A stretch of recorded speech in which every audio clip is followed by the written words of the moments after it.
All right, so I'm going to show you how to navigate GeoGebra and how to do your scale model on GeoGebra. So when you get to this first screen, geogebra.org/geometry, we want to turn on our axes, and we also want to show our major grid lines so we can see our coordinates here. And so in order to create a traditional kite shape, we know that the diagonals are perpendicular. So the first thing that you're going to do is you're going to construct the horizontal segment. So I'm going to click on segment, and I'm going to construct a horizontal segment like this. That is one of my diagonals. Now, because the diagonals are perpendicular, I want to use a perpendicular line, but remember, one of the diagonals bisects the other. So this time I'm going to do the perpendicular bisector. So I click on that tool and click on my segment, and there is the perpendicular bisector. So those two lines or segments represent my diagonals. So now I need to construct a point at the intersection of the diagonals, and then I need to construct 2 points, one on either side of this diagonal, so that now I can create a kite.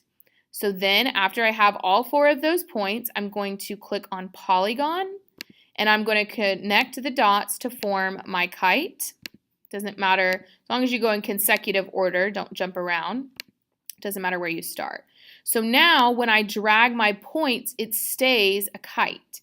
And so if notice when I drag D and E, okay, they just go along the perpendicular bisector. So if I want to make my kite wider or larger, I need to drag one of those points.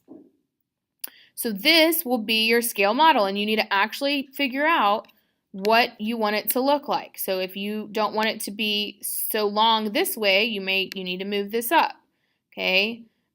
Or you can move this down. You want that to look like that. However it needs to look, you need to decide.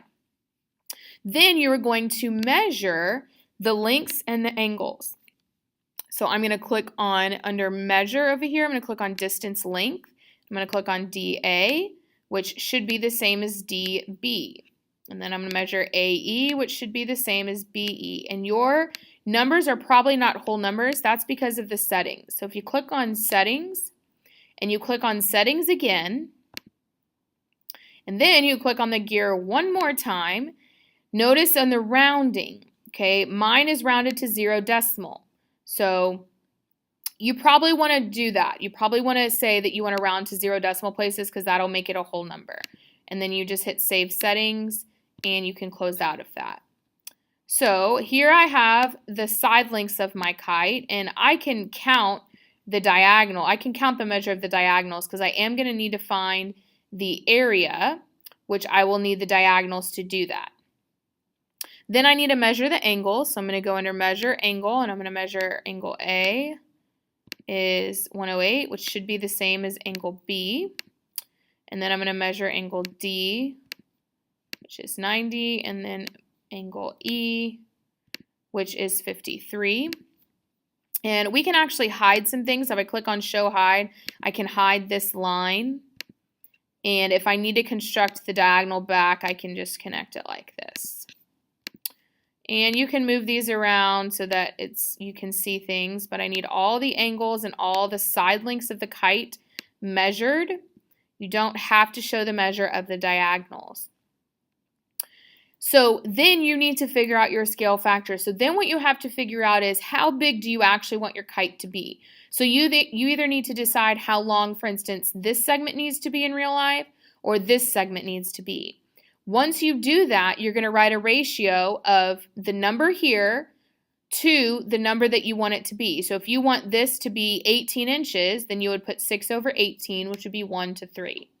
Then you use that scale factor to find what the actual length of this side would need to be. And so you can work that out yourself and figure out what that needs to be. And if you need help with that, I'm happy to assist you. So at the bottom over here on the left, it says media, and then you can add a text. So you need to add text that says scale factor, and then you write your fraction, 3 over 4, or 9, maybe it's just 9 because it's 9 to 1. Okay, I would actually prefer that you actually write it as a ratio. So you need to have your scale factor in this picture somewhere.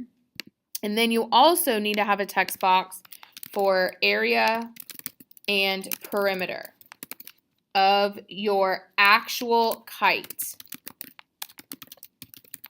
Okay, the area and the perimeter of the actual kite, and I will tell you that you will need to use the ratio that we talked about in the last chapter, the ratio of areas versus the ratio of perimeter.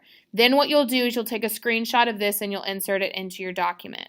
So this takes care of the scale model. It also takes care of the area and perimeter section. And so I'm sure you'll have questions. I'm happy to answer, but that's kind of the overview of how to create your model.